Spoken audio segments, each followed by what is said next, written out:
Hebrews 12. Therefore, since we are surrounded by so great a cloud of witnesses, let us also lay aside every weight and sin which clings so closely, and let us run with endurance the race that is set before us, looking to Jesus, the founder and perfecter of our faith, who for the joy that was set before him endured the cross, despising the shame, and is seated at the right hand of the throne of God.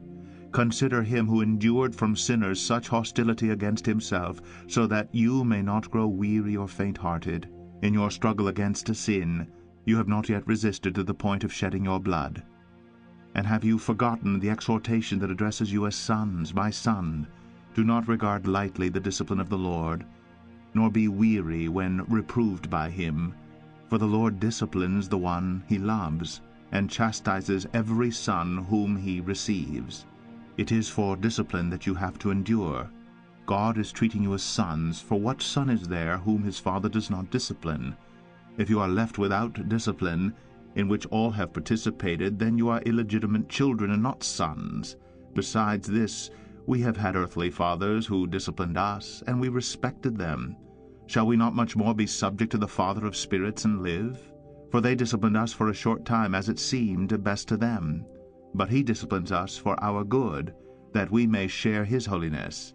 For the moment all discipline seems painful rather than pleasant, but later it yields the peaceful fruit of righteousness to those who have been trained by it.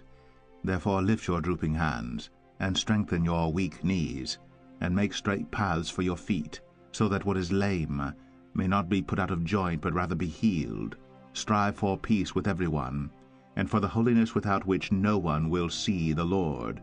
See to it that no one fails to obtain the grace of God, that no root of bitterness springs up and causes trouble, and by it many become defiled, that no one is sexually immoral or unholy like Esau, who sold his birthright for a single meal.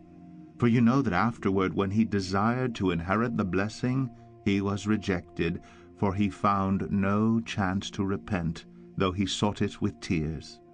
For you have not come to what may be touched, a blazing fire, and darkness, and gloom, and a tempest, and the sound of a trumpet, and a voice whose words made the hearers beg that no further messages be spoken to them.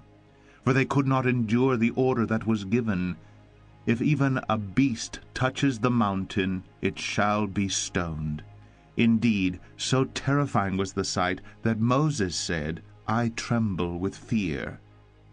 But you have come to Mount Zion, and to the city of the living God, the heavenly Jerusalem, and to innumerable angels in festal gathering, and to the assembly of the firstborn who are enrolled in heaven, and to God the judge of all, and to the spirits of the righteous made perfect, and to Jesus, the mediator of a new covenant, and to the sprinkled blood that speaks a better word than the blood of Abel.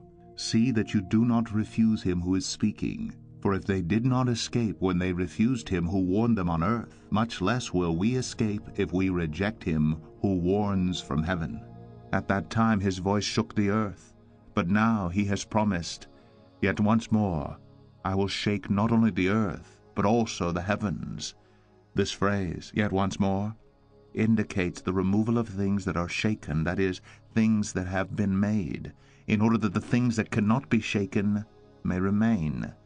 Therefore let us be grateful for receiving a kingdom that cannot be shaken, and thus let us offer to God acceptable worship with reverence and awe, for our God is a consuming fire.